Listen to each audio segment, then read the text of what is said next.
Assalamu alaikum, peace be upon you, and welcome to Salam Cafe in Sydney. Tonight we have a smorgasbord of entertainment for you. We have the golden voice of Australian television news reading, and that is none other but Indira Naidu. And at the other end of the spectrum, exclusively on Salam Cafe tonight, we reveal the scandal that has rocked Uncle Sam's campaign to be the Mayor of Camden. Controversy.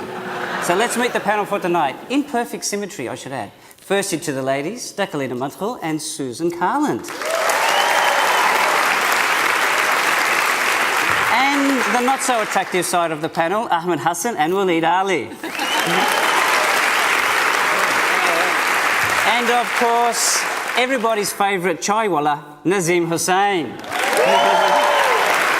Now, I wonder if anyone's noticed that our lovely Prime Minister has been about the town in Asia. He's been seen having lunches with the Emperor of Japan. That's like unbelievable. It's pretty huge, He met isn't the it? Emperor. Yeah. He did. It's like having lunch with Eddie Maguire or something. Maybe our equivalent of the Emperor.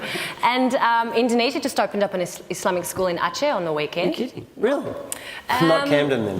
No, their very own Camden in Indonesia. And also trying to sell this idea that he has that he thinks is very fabulous, a region-wide body of major powerful countries to address things like global warming, security, and he thinks this is wonderful and This everybody is should get on board. in Asia.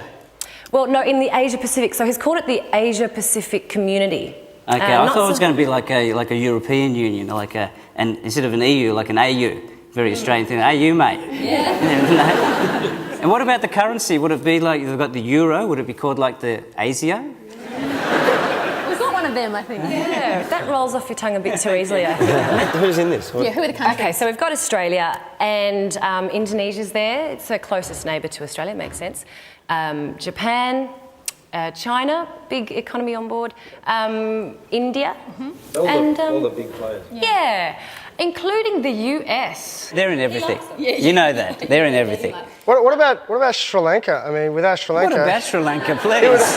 That's it. We're taking back all our tea. Start with this one. That's not tea, that's saliva, I think. Well, that explains everything. You know, the Muslims, we like to jump on a bandwagon or two. And in fact, just recently in the Middle East, we held the 21st Islamic Unity Conference. Now, 21st? The 21st. 21 years on, we're still not unified. But what's interesting is the guy that opened the conference said that if the Muslims united, we could be a powerful force. Now, to all the non-Muslims... That's what I've been saying for years and years and years. If only we united, we could be the most powerful force on earth. And we could take over not just Australia, but every single Western country in the world. Okay,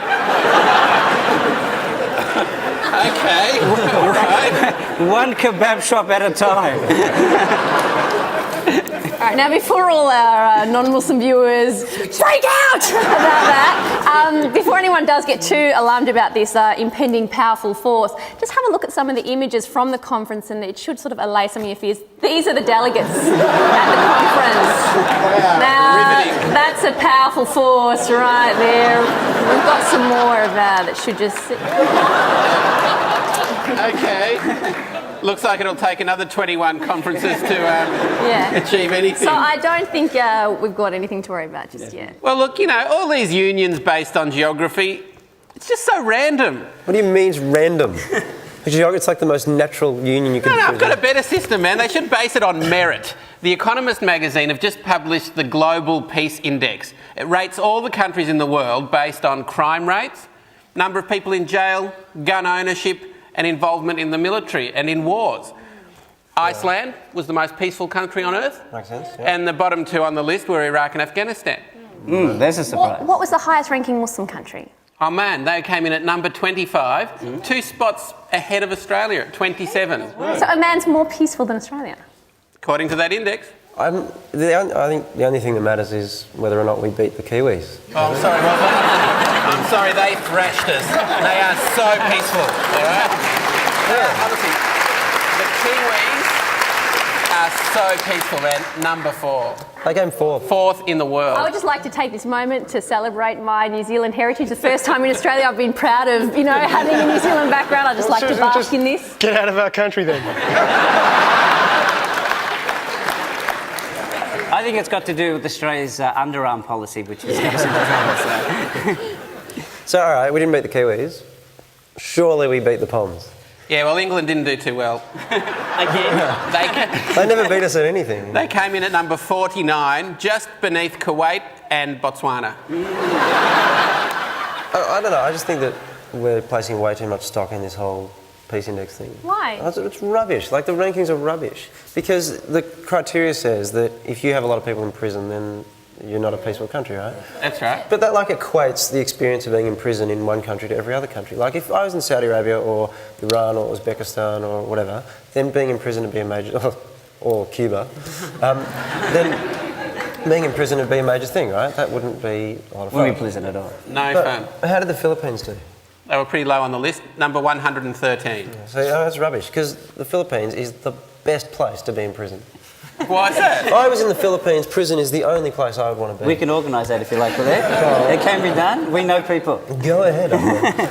Because what they've been doing in the Philippines is they've had this woman going around to the prisons and teaching all the prisoners there how to dance.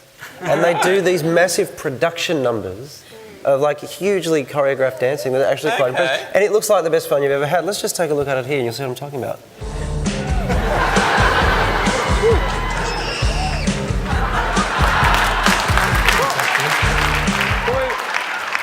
Well, I actually just got back from being in jail in the Philippines, actually.